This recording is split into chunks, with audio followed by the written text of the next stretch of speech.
Live and let live. Yeah. Terribly dangerous drug. It's called carbon monoxide or smog.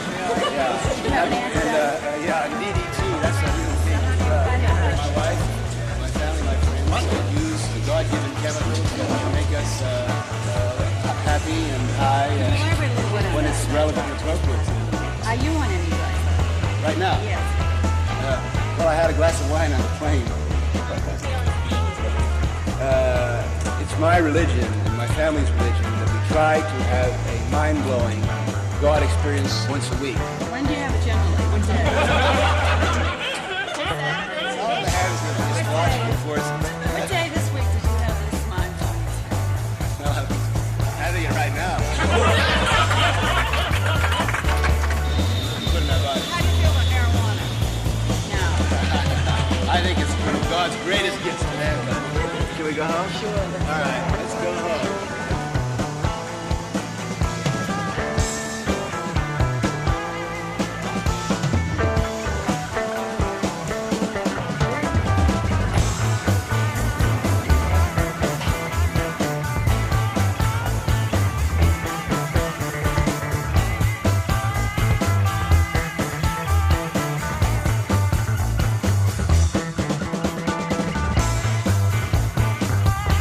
We say political party, man. We mean a party of celebration. The function of government should be to make people free and happy. The old parties, it's no fun. It's uptight. The first sentence in the Declaration of Independence said life, liberty, and the pursuit of happiness. The pursuit of happiness means the right to get high. There was a time, a couple of years ago, when everybody knew that the Vietnam War was a scam, but there was no prominent politician who would stand up and say so. It just takes one or two people to stand up and righteously, say where it's at. The Black Panthers, for 20, 30 years in this country, we had this civil rights integration thing, the aim of which was to make the blacks become uptight, middle-class whites. It just took a few of those young kids, and I want you to know they were all outlaw kids, black kids from California, from Oakland, which is my home turf. Bobby Seale and Elvis Cleaver and those guys, they said, come on, man, we don't want to be grays. We don't want to become whitey's, man. We want our own thing.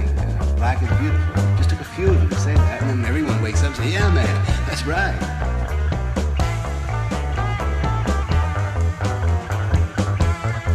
California, we're all dying of that terrible, dangerous, evil drug, carbon monoxide. The morals of this country have changed. Kids just don't buy that old uptight, keep your legs crossed, pure method. The aim of the game is to feel good. And the function of government is to get everyone high and feeling good.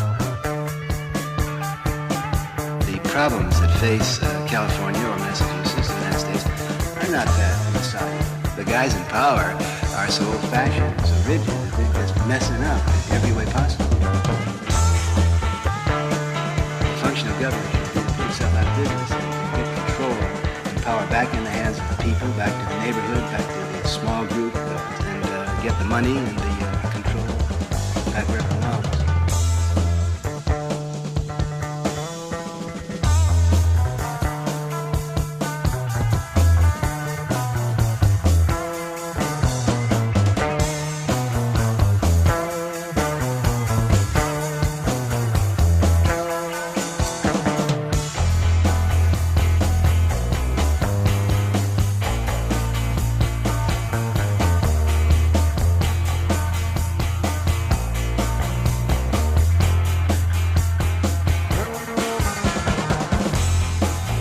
Everyone in this country today knows what drugs do, knows what marijuana does. They know what else does. They know what food does. They know what nicotine does. They know what smog does. There's no point educating people about drugs anymore, and everyone knows what's that. There are good drugs and bad drugs. That is, they're drugs that get you high, make you feel sexy and loving and happy, and everyone knows which drugs they are. Now, these are the drugs that the government's after. If a bunch of people smoke marijuana, they're not going to fight in Vietnam. If a bunch of people are high on marijuana, they're not going to hassle their black neighbor. They're feeling too good to be uptight and mean. The government does not want marijuana around because marijuana blows the whole white middle class scene. Do you know that there are 300 million people in the world that smoke marijuana? There are more people that smoke marijuana than there are members of the American middle class. Matter of fact, there are more people that smoke marijuana than there are Americans. There are 300 million people who use marijuana. Maybe that's a majority. There are more people who use marijuana than there are Protestants. And almost as many as there are Christians. There are about 100 times more people use marijuana in the world than there are Jews and Unitarians all combined. We're a majority. We're the largest religious group in the world. All through the East, the holy men and the shamans, they use marijuana for meditative purposes. Most of the great holy books come out of that Ganges River where those fellas sit around stoned on hashish and they get the old rhythm going and they pass it on to us. And the old notion is that a drug that makes you feel good like booze, when you stagger around and say, hey, I'm great. That's one on the block. That's not what we mean by feeling good or getting high.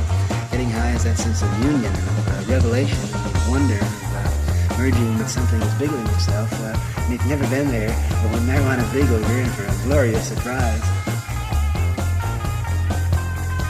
There's going to be one moment. It's going to come very soon. It's going to be that last person necessary to turn on. Will turn on, and like a click, the whole, I'll just start laughing. There's going to be a convulsive ripple of laughter going around the country. Vietnam, wow, come on. The draft, come on. Compulsory education, come on. Reagan and Nixon and Hunter, come on. Who are you kidding?